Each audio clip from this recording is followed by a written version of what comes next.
और 2019 में घर पे रह के मैंने पढ़ाई करी और पहले अटेम्प्ट में मेरा ये 144th रैंक आया।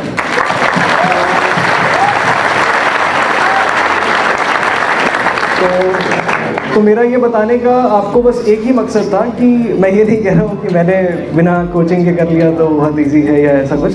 बस मैं आपको ये बताना चाह रहा हूँ कि इस मंच पे ही आपको इतने लोग मिल जाएंगे जिन्होंने अलग अलग तरीके से अलग अलग रास्तों से इस मुकाम को हासिल किया है। तो आप कभी भी ये ना सोचें कि कोई एक ही तरीका है जिससे बनेंगे, या कोचिंग करनी ज़रूरी है, या मुझे ये पर्टिकुलर तरीके से ही चलना होगा। आप में से हर इंसान इस मेज के इस तरफ आने के काबिल है, इसका भरोसा मुझे है।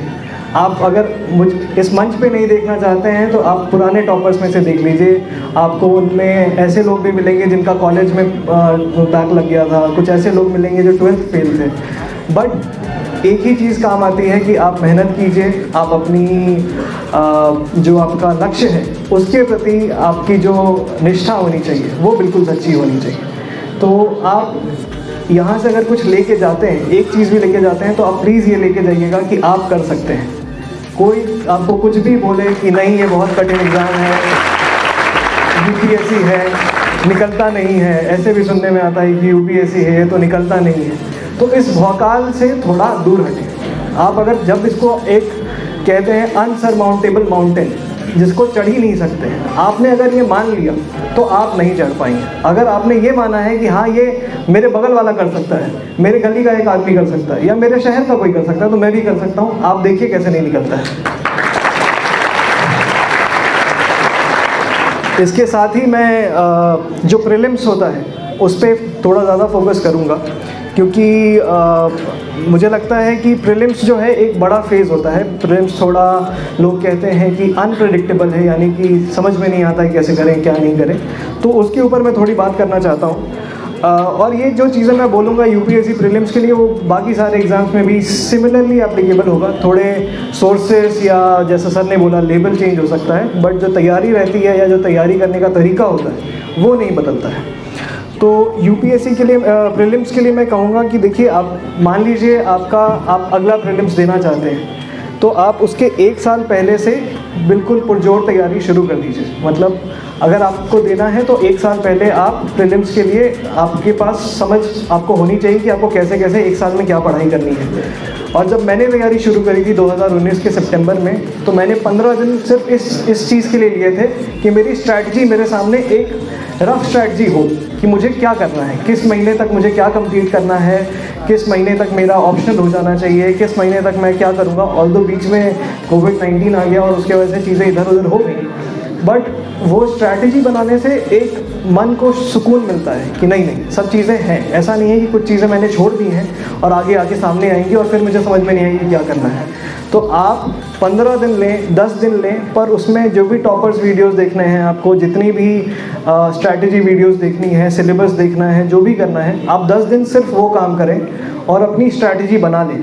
ये आप किसी भी एग्ज़ाम के लिए करें, कोई भी एग्ज़ाम हो, बीपीएससी हो, यूपीएससी हो, बैंक का एग्ज़ाम हो, कुछ भी हो, उसके लिए ये एक कॉमन थीम रहेगा कि आप 10 दिन अपनी स्ट्रैटेजी बनाने के लिए देंगे, जिसमें आप क्वेश्चंस को समझेंगे, एग्ज़ाम को समझेंगे, आप अपने सिलेबस को समझेंगे, टॉपर्स क्या करते हैं, क्या उनके लिए काम करता है, क्या नहीं करता है, क्या नहीं करना है, वो भी एक बहुत इंपॉर्टेंट पार्ट होता है। मैंने बहुत बार बच्चों को देखा है कि वो पढ़ते रहते हैं और वो यूपीएससी प्रीलिम्स के लिए प्रेसिडेंट की लिस्ट याद करते रहते हैं कि आज तक कौन कौन प्रेसिडेंट रहे हैं, उनको याद कर लेता हूँ। हो सकता है कभी यूपीएससी पूछ दे, हो सकता है, बट अभी तक ऐसे सवाल नहीं आए हैं। तो आप ये मान के चलिए कि इसमें जितना मैं वक्त ज़ाया कर रहा हूँ वो कहीं और लगा सकता हूँ, वो मैं कॉन्स्टिट्यूशन के आर्टिकल्स को समझने और उन्हें याद करने में लगा सकता हूँ। तो आपको अपने एग्ज़ाम की समझ बहुत अच्छी तरीके से होनी चाहिए।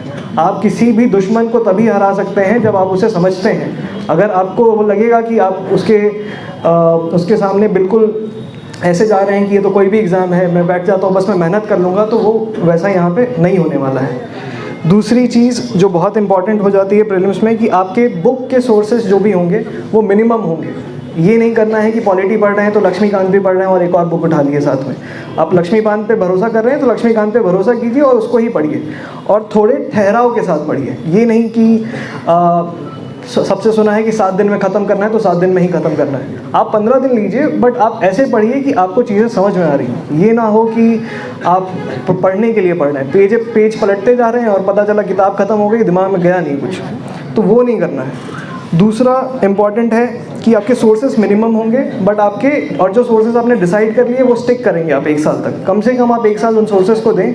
अगर आप जो कन्वेंशनल सोर्सेज हैं, जैसे सत्यम भी बता रहा था कि लक्ष्मीकांत हो गई पॉलिटी के लिए, स्पेक्ट्रम हो गया आपका हिस्ट्री के लिए, फिर उसी तरह नितिन सिंघानिया करते हैं कुछ लोग आर्ट एंड कल्चर के लिए। जो भी आपका जिस भी टॉपर का आप वीडियो देख रहे हैं, जो भी देख रहे हैं, वहाँ से जो सोर्सेस मिले वो सोर्सेस आपके स्टैटिक रहेंगे 1 साल तक, उनमें कोई चेंज नहीं होगा।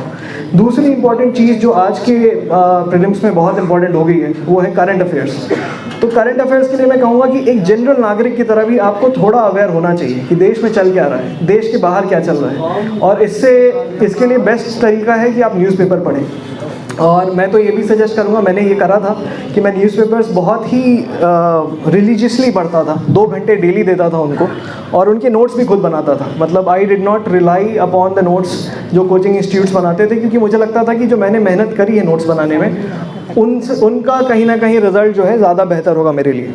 तो आप न्यूज़पेपर पढ़ते रहें। आपको अगर कोचिंग के नोट्स से करंट अफेयर्स करना है तो भी कवर कर सकते हैं आप, बट मैं कहूँगा फिर भी आप 15-20 मिनट न्यूज़पेपर को डेली दें, ताकि आपके दिमाग में एक जो सीक्वेंस है इवेंट्स का वो छपता रहे कि अच्छा ये हुआ है, अभी मोदी जी वहाँ गए हैं, या इंडिया चाइना के रिलेशंस में क्या हो रहा है। ये चीज़ें आपको काफ़ी काम आएंगी। इनफैक्ट जब आप स्टैटिक पढ़ेंगे और उससे आप देखेंगे कि अच्छा, जैसे कई बार हम पढ़ते हैं CAG का अपॉइंटमेंट कैसे होता है, and then you will see कि अगले दिन कभी पेपर में आ गया कि CAG अपॉइंट हुआ, तो वो चीज़ें एक रिविजन की तरह काम करती हैं। आप देखते हैं कि जो आपने पढ़ा है वो अप्लाई भी हो रहा है, ऐसा नहीं है कि वो अप्लाई नहीं हो रहा है। तो इसके साथ ही 2-3 चीज़ें और हैं जो कि मतलब अभी शुभम ने, सत्यम ने और प्रवीण ने बताया आपको कि क्या करना है। मैं 2-3 चीज़ों पे थोड़ा वो डालना चाहता हूँ कि क्या नहीं करना है, क्योंकि काफ़ी ज़्यादा मिस इन्फॉर्मेशन है और मैं इन सब चीज़ों से बच के रहा था। और मुझे लगता है कि आप लोगों को भी किसी भी एग्ज़ाम में जनरली इन चीज़ों से बच के रहना चाहिए। जैसे फर्स्ट कि आपको पता होना चाहिए कि आप स्टार्ट क्यों कर रहे हैं। आप अपने मम्मी पापा के लिए एग्ज़ाम क्लियर नहीं कर सकते हैं। जब तक आपके अंदर 10% भी ये नहीं है कि मुझे ये एग्ज़ाम अपने लिए क्लियर करना है, तब तक ये जो जर्नी है उसमें आप कहीं बीच में भटक के रह जाएंगे। तो वो मोटिवेशन अंदर से आना चाहिए। ये नहीं कि मम्मी पापा के लिए करना है या किसी और के लिए कहने पे करना है, या किसी ने कह दिया कि तुम अच्छा पढ़ते हो तो चलो इसमें लग जाओ। ये नहीं करना है आपको। आप अगर IAS IPS या जो भी सर्विस में आना चाहते हैं, आप वहाँ पे अपने डिसीजन से आने चाहिए। दूसरी चीज़ कि आपको जो भौकाल है UPSC का, जो एसोसिएटेड जो माहौल कहते हैं, कुछ लोग भौकाल कहते हैं, उससे बच के रहना है। मैंने बहुत लोगों को देखा है कि वो रॉयल एंट्री और पता नहीं क्या क्या देखते रहते हैं इंस्टाग्राम पे, उनका टाइम इसी में जाता रहता है। और देखिए वो सब सही है, अपनी जगह पे गलत नहीं है, वो मैं नहीं उस पर कमेंट नहीं करूँगा, बट द पॉइंट इज़ कि आप अभी वहाँ पहुँचे नहीं हैं। और आपने अगर अपने मन में अपने आप को IAS या IPS मान लिया, तो ये जो जर्नी है ना IAS या IPS या जो भी UPSC क्रैक करने की, वो बहुत कठिन हो जाएगी आपके लिए, क्योंकि आप तो मान चुके हैं कि मैं तो यहाँ का DM हूँ, अब क्या करना है। अच्छा, बट सामने पड़ा हुआ है लक्ष्मीकांत, तो ये नहीं करना है आपको, ठीक है। इस चीज़ से बच के रहे। मैं बिल्कुल बच के रहता था। ऐसा नहीं है कि एक बार भी थॉट नहीं आएगा आपके मन में। जब आपके सामने कुछ चीज़ें ऐसी आएंगी तो आपके दिमाग में भी ये थॉट्स आएंगे कि मैं होता तो ये करता, मैं होता तो, बट आप लेकिन उन चीज़ों पर थोड़ा कंट्रोल करें। तीसरी चीज़ एक ये है कि ज़्यादा ऑसिलेट ना करें। ये सत्यम ने भी बहुत अच्छी बात बोली कि कंसिस्टेंसी इज़ द की। जैसे क्या होता है कि जो प्रीलिम्स का खास करके टाइम होता है वो बहुत लंबा होता है। आप 8-9 महीने पढ़ते रहते हैं विदाउट नोइंग कि क्या होगा क्या नहीं होगा।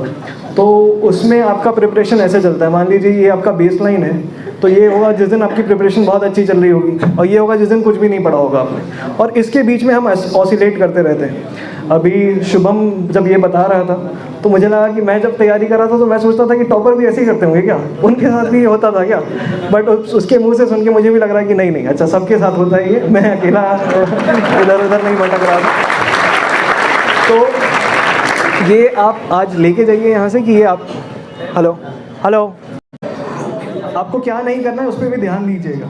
ये नहीं कि बस क्या करना है वो पता है और जो नहीं करना है उस पर भी उतना ही टाइम आप दे रहे हैं। एक दो चीज़ें और हैं कि कभी भी डोंट लूज़ होप। ये होप जो है ना बहुत काम आएगा आपके साथ, आपके पूरे प्रिपरेशन में। अगर आप अपने आप को आशावादी मानते हैं तो आपके लिए बहुत बड़ी स्ट्रेंथ है ये, क्योंकि ये एग्ज़ाम आप इतने लोगों के साथ लिख रहे होते हैं, इतने ऑब्स्टिकल्स के अगेंस्ट लिख रहे होते हैं कि वहाँ पे आपको होप की बहुत ज़रूरत पड़ेगी। और एक चीज़ और है कि ये आज के माहौल में ज़्यादा हो गया है कि क्योंकि we are living in a very politically charged environment, तो आप नीति पे ज़्यादा ध्यान दें, राजनीति पे कम। क्योंकि आप जो है एक सिविल सर्वेंट बनने जा रहे हैं, आप पॉलिटिशियन तो बनने जा नहीं रहे, तो आपका ध्यान पॉलिसीज़ पे होना चाहिए, पॉलिटी पे नहीं, ठीक है। और इसके साथ ही मैं अब जो तैयारी शुरू करने वाले हैं या जब भी तैयारी शुरू करें उनके लिए एक बहुत ही अच्छी लाइंस हैं, मैंने किसी टॉपर से ही सुनी थी, अब मुझे पता नहीं किसने लिखी हैं, पर ये लाइंस मेरे लिए काफ़ी ज़्यादा हेल्पफुल रही है पूरी जर्नी में। तो ये आपको सुनाता हूँ मैं। जब नाव जल में छोड़ दी, तूफान में ही मोड़ दी, दे दी चुनौती सिंधु को, फिर धार क्या मझधार क्या। तो इसके साथ ही, क्योंकि ये आपकी जो जर्नी रहेगी वो थोड़ी टर्बुलेंट रहेगी, आप अपने जो आपका लक्ष्य है उसकी तरफ देखते रहें, बिल्कुल आगे बढ़ते रहें, और सबका साथ है आपके साथ, NACS है आपके साथ। और इसके साथ ही मैं अपना ये